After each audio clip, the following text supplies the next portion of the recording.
Près de 96 heures après le vote du 26 août 2023 dans les bureaux de vote, c'est la fournaise. Internet coupé, couvre-feu instauré, les QG des chefs de l'opposition encerclés, les rues de la capitale quadrillées, c'est la psychose totale. Le centre gabonais des élections n'a toujours pas fini le décompte des suffrages. Le monde de l'Afrique regarde le Gabon. Retour sur les événements marquants de cette période électorale du 30 août 2023. À la veille des derniers meetings de campagne, les candidats aux élections du 30 août sont confiants et rassurent leurs partisans. L'opposition gabonaise s'est regroupée autour d'une seule et même voix, celle du professeur Albert Ondo Ossa. Il a été le principal opposant d'Ali Bongo Ondimba à la course présidentielle. Je suis là pour vider l'injustice. Je suis là pour vous tous. Je suis là pour les affamés. Je suis là pour les mal logés. Je suis là pour les non logés. Je suis là pour les veuves. Je suis là pour les orphelins. Je suis là pour les maltraités. Ali Bongo Ondimba, 14 ans au pouvoir, président sortant avec un bilan peu flatteur, est candidat à sa propre réélection. Une candidature qui ne fait pas l'unanimité en raison de son état de santé. Cependant, il tient ferme et n'a pas l'intention de passer le relais. Nous sommes à quelques heures d'un vote national. Quelques heures, c'est ce temps très important qui nous mène à la victoire. Samedi 26 août 2023, jour de vote sur l'ensemble du territoire. Dès les premières lueurs du jour, les bureaux de vote sont pris d'assaut par les électeurs. Cependant, dans plusieurs centres, on rencontre plusieurs anomalies. Absence d'urnes, des bureaux de vote encore fermés et bien plus. Samedi soir, face à la multiplication des canaux d'information et pour prévenir toute manifestation, les autorités ont annoncé la suspension d'Internet et la mise en place d'un couvre-feu qui a débuté le dimanche soir.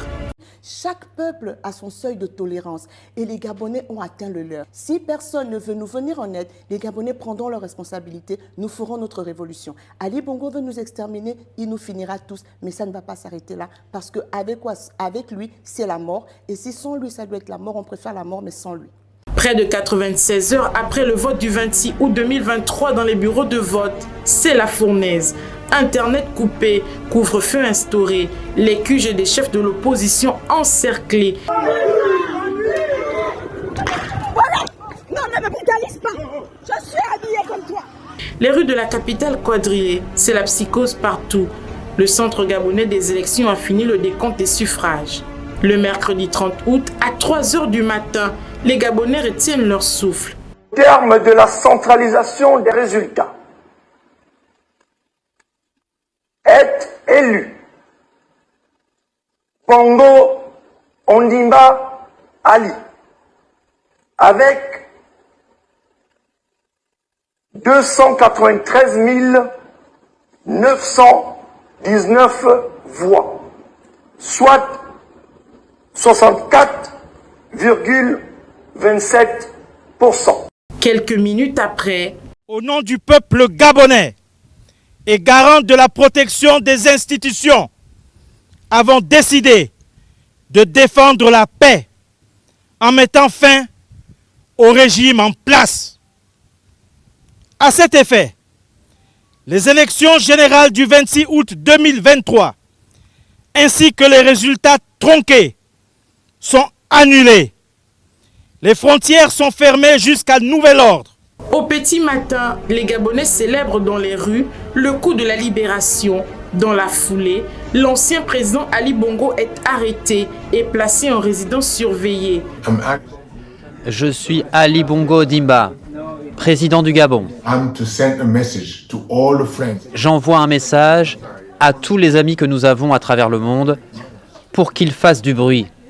Pour qu'ils fassent du bruit parce que des gens ici m'ont arrêté, moi et ma famille.